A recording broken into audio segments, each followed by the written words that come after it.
Assalamualaikum warahmatullahi wabarakatuh. Kami dari kelompok 2 yang terdiri dari Amelia Pertiwi, Fajar Sodik, Mario Falkorinesa, dan Kamaludin. Kami di sini akan menjelaskan tentang materi yang pertama adalah sifat fisika dan kimia protoplasma, yang kedua adalah struktur dinding sel, dan juga yang ketiga adalah fungsi dinding sel.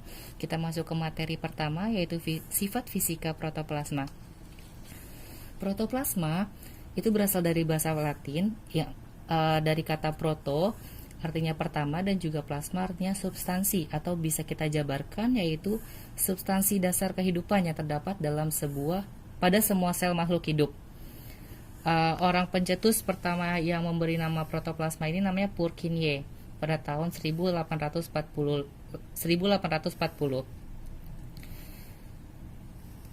Di protoplasma ini ada dua bagian yang menyusun, yaitu sitoplasma yang berada di dalam sel dan juga neokoplasma yang ada di inti sel. Protoplasma itu sendiri terdiri dari campuran molekul kecil seperti ion, asam amino, monosakarida, dan air, dan makromolekul seperti asam nukleat, protein, lipid, dan polisakarida. Kita masuk ke yang pertama adalah sifat fisikanya. Yang pertama adalah cairannya bersifat koloid. Koloid sendiri ini diartikan sebagai campuran dua zat atau lebih yang bersifat heterogen. Jadi campuran homogen dan juga campuran heterogen. Ini tuh cairan koloidnya ini berukurannya tuh 1 sampai 100 nanometer. Yang kedua adalah efek Tyndall. Aku beri contoh digambarkan di sini. Di sini ada sebuah gelas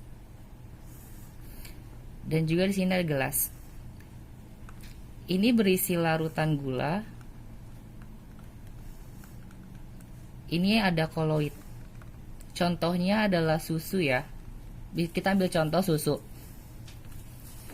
Kalau misalkan ini kita beri pembatas di sini juga. Kalau misalkan kita senter pada bagian ini, kalau di larutan gula, dia akan nembus ke alas atau dinding gitulah, ibarat kata. Tapi kalau misalkan di koloid, dia kalau misalkan disenter oleh cahaya, di sini dia kan berwarna merah. Di sini dia akan memantulkan. Nah, efek pantulan dari sini tuh namanya efek Tyndall.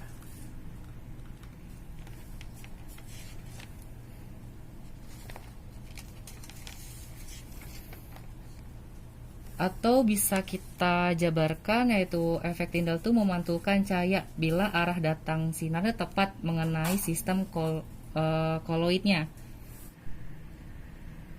Yang ketiga adalah gerak Brown, di mana gerak Brown ini ditemukan diteliti oleh Robert Brown pada tahun 1827. Ini kalau misalkan kita lihat di mikroskop, ini tuh bentuknya dia tuh zigzag gitu, lurus tapi tidak beraturan gitu loh. Tapi nanti berbentuknya zigzag. Di sini banyak, kurang lebih seperti itu. Nanti coba kalian bisa lihat di Google bentuknya kayak gimana untuk gerak Brown ini. Semakin kecil ukuran dari gerak koloidnya, dia akan semakin cepat. Jadi kalau misalkan ukurannya ini semakin kecil, berarti dia akan cepat geraknya. Tapi kalau misalkan ukurannya lebih besar, maka akan lambat. Dan ini juga dipengaruhi oleh suhu, dimana jika suhunya itu tinggi,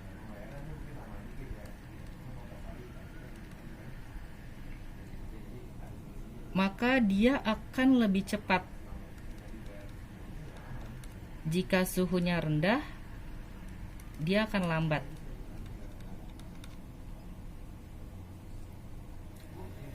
Jadi itu gerak brown itu tuh kurang lebih seperti kayak gerak-gerak dari molekul protoplasma ya. Jadi itu tidak beraturan yang seperti tadi saya bilang. Jadi itu disebabkan oleh adanya molekul air. Partikel-partikelnya ini seperti tadi saya bilang itu bergerak lurus tapi tidak menentu gitu loh, kita nggak beraturan gitu. Tapi kalau misalkan kita lihat dari mikroskop ultra itu tuh kurang lebih seperti ini. Nanti coba mungkin kalian bisa cek di Google gambarnya. Ini aku kurang lebih seperti ini sih ya.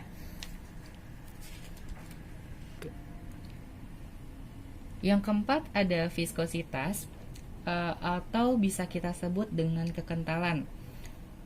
Viskositas ini tuh dapat berubah-ubah karena faktor dalam dan luar. Sitoplasma matriks yang viskositas yang cair ini memiliki tegangan permukaan. Kalau misalkan protein dan lemak memiliki tegangan permukaan yang kurang karena membentuk membran plasma.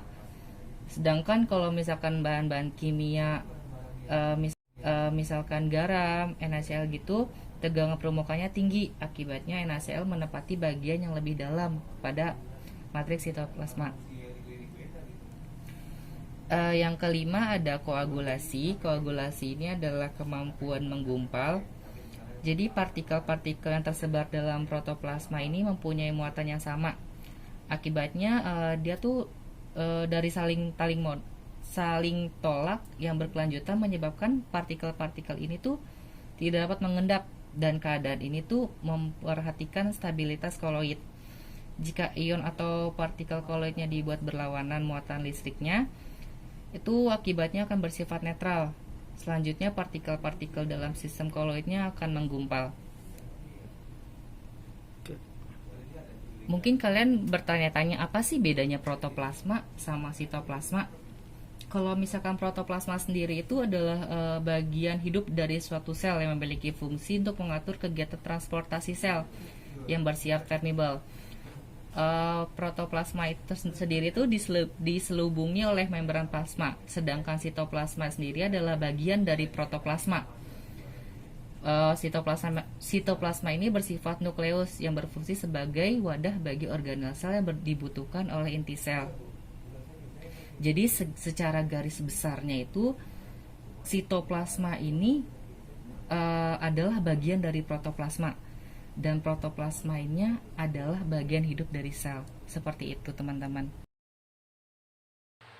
Oke, saya akan menjelaskan terkait dengan sifat kimia protoplasma.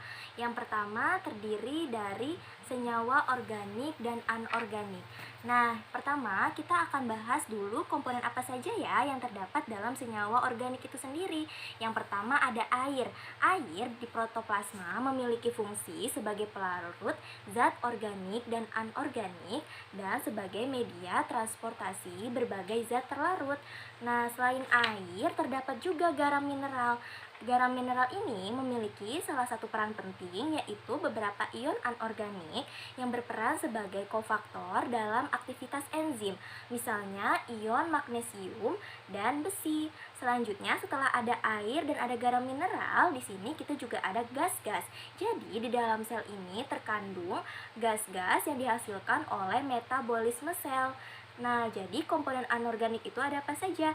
Ada air, ada gas-gas, dan ada garam mineral. Selanjutnya ada komponen organik. Nah, komponen organik itu terdiri dari protein. Protein memiliki dua peran penting. Yang pertama adalah peran katalitik. Peran katalitik itu sendiri merupakan peran protein dalam bentuk enzim sebagai katalisator reaksi-reaksi kimia dalam sel hidup. Yang kedua ada peran mekanik. Peran mekanik di sini yaitu peran protein sebagai pembangun struktur sel dan peran kontraktil seperti pada protein otot. Jadi, gerakan otot itu disebabkan oleh serabut protein sel otot yang berkontraksi. Selain memiliki dua peranan penting, protein juga memiliki salah satu sifat yaitu dapat membentuk ion. Nah, protein di dalam air dapat membentuk ion positif dan ion negatif. Selanjutnya, selain ada protein, pada komponen organik juga terdapat lemak atau lipid. Lemak tersusun atas senyawa gliserol dan asam lemak. Dalam sel hidup, lemak berfungsi sebagai komponen membran plasma, hormon, dan vitamin. Lemak terbagi dalam bentuk lemak sederhana, lemak gabungan, dan lemak turunan. Nah, selain tadi ada protein dan lemak, selanjutnya ada karbohidrat. Karbohidrat tersusun atas C karbon, O oksigen, dan H hidrogen. Jadi COH. Pada tanaman kita bisa mendapatkan karbohidrat, yaitu dihasilkan oleh hasil fotosintesis. Kemudian karbohidrat ini memiliki 3 fungsi. Yang pertama, karbohidrat rantai pendek, yaitu sebagai sumber energi. Kemudian karbohidrat rantai panjang sebagai cadangan energi, dan karbohidrat rantai panjang sebagai komponen struktural, organel, dan bagian sel lainnya. Nah, selain tadi ada protein, ada lemak atau lipid, dan karbohidrat, yang terakhir ada asam nukleat. Asam nukleat itu sendiri terdiri dari DNA dan RNA yang berfungsi sebagai mengontrol aktivitas sel dan membawa informasi materi genetik. Jadi dapat disimpulkan komponen organik terdiri dari protein, lemak atau lipid, karbohidrat, dan yang terakhir adalah asam nukleat.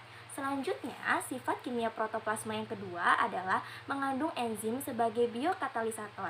Enzim adalah biokatalisator organik yang dihasilkan organisme hidup di dalam protoplasma yang terdiri atas protein atau senyawa yang berikatan dengan protein. Nah, tadi kita sempat membahas sebelumnya kalau protein memiliki peran katalitik, yaitu sebagai katalisator pada reaksi-reaksi kimia dalam sel hidup. Nah, dapat disimpulkan bahwa protoplasma ini mengapa bisa dikatakan sebagai biokatalisator? Karena di dalamnya terdapat protein yang berperan sebagai katalisator. Kemudian, sifat kimia protoplasma yang ketiga adalah mempunyai pH netral berkisar 6,8 sampai 7,2. Terjadinya penggabungan ion-ion senyawa yang berbeda kekuatan ionisasinya akan menimbulkan perubahan pH atau derajat keasaman pada protoplasma, yaitu menjadi asam, basa, atau netral. Namun, walaupun terjadi penggabungan, keadaan pH nilainya tetap berkisar antara 6,8 sampai 7,2 pada protoplasma. Nah, tadi kita sempat membahas juga salah satu sifat protein ialah dapat membentuk ion positif dan ion negatif. Nah, mungkin karena adanya terjadinya penggabungan ion positif dan ion negatif inilah yang membuat protoplasma memiliki pH yang netral. Oke, sekian penjelasan saya mengenai sifat kimia protoplasma. Terima kasih.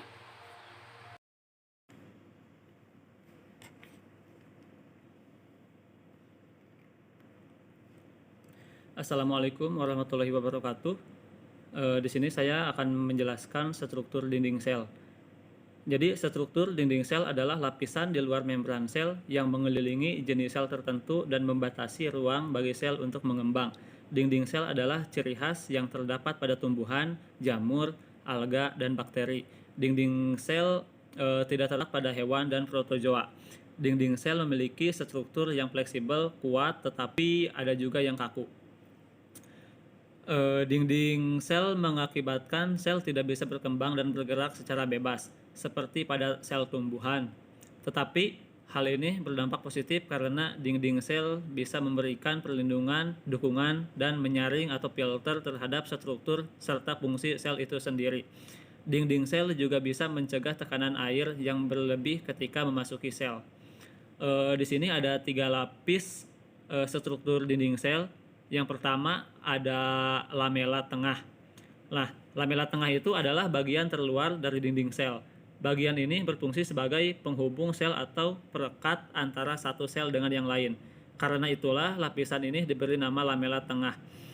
Karena berada di antara dua sel. Meski pada dinding sel bagian ini ada di paling luar.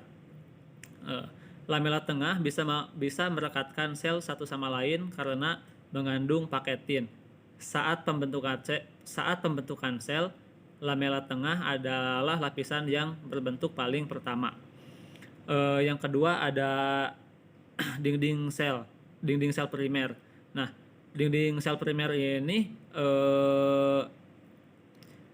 baru terbentuk saat sel sudah mulai tumbuh, sehingga strukturnya cenderung lebih tipis dan fleksibel. Dinding sel primer terletak di antara lamela tengah dan membran plasma. Bagian ini mengandung selulosa, mikrofibril dan hemiselulosa dan pektin. Nah, yang terdapat pada dinding sel primer itu yang pertama ada pektin, yang kedua ada selulosa, mikrofibril, yang ketiga ada hemiselulosa, yang keempat ada protein larut. Nah, apa sih yang disebut dengan pektin? Pektin itu merupakan salah satu polisakarida pembentuk dinding sel dan medel lamela pada tanaman tingkat tinggi. Dalam hal ini, pektin berfungsi sebagai perekat, pembentuk tekstur dan membran sel. Selain itu, pektin juga dapat meningkatkan viskositas dan menstabilkan sistem emulasi. Fungsi utamanya yaitu sebagai bahan pengental dan pembentukan gel. Yang kedua ada selulosa mikrofibril. Apa sih selulosa mikrofibril itu? Selulosa mikrofibril merupakan selulosa mikrofibril fungsinya yaitu membantu mengendalikan pertumbuhan sel dengan membatasi atau membiarkan ekspansi. Yang selanjutnya ada hemiselulosa. Hemiselulosa meningkat yaitu untuk mengikat lembaran serat selulosa membentuk mikrofibril yang meningkatkan stabilitas dinding sel. Hemiselulosa juga berkaitan silang dengan lignin, membentuk jaringan kompleks dan memberikan struktur yang kuat. Yang lapisan yang terakhir, yang ketiga adalah dinding sel sekunder. Dinding sel sekunder adalah bagian yang lebih kaku dan kokoh. Lapisan inilah yang mengandung fungsi dinding sel sebagai penopang bagian tubuh lainnya. Lapisan sekunder ini terletak di antara dinding sel primer dan membran plasma. Tidak jarang, lapisan primer juga membantu pembentukan lapisan sekunder saat sel tumbuhan sudah selesai bertumbuh. Dinding sel sekunder mengandung selulosa, hemiselulosa, dan lignin. Lignin adalah sejenis polimer yang dapat memberikan sokongan tambahan untuk struktur tumbuhan. Lignin jugalah yang akan membantu sel terlindungi dari bakteri, serangga, maupun penyebab kerusakan lainnya. Proses pemindahan air antar sel pun difasilitasi oleh lignin. Selanjutnya akan dilanjutkan oleh teman saya, Saudara Maria Ulfa. Terima kasih.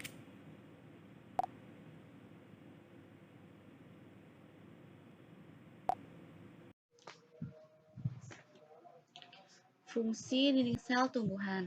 Salah satu ciri yang membedakan antara sel hewan dan sel tumbuhan adalah adanya dinding sel. Meski merupakan bagian terkecil pada makhluk hidup, sel juga memiliki organ-organ dalam yang akan membantunya bekerja. Organ dalam itu dinamakan sebagai organel sel. Jika diibaratkan seperti tubuh manusia, organel sel adalah bagian-bagian yang memiliki fungsi sama dengan ginjal, jantung, hati, otak, dan organ dalam lainnya. Organel sel pada tumbuhan, hewan, dan manusia secara umum memang mirip, namun pada tumbuhan ada jenis organel yang khas yaitu dinding sel. Fungsi dinding sel yang utama adalah untuk melindungi bagian sel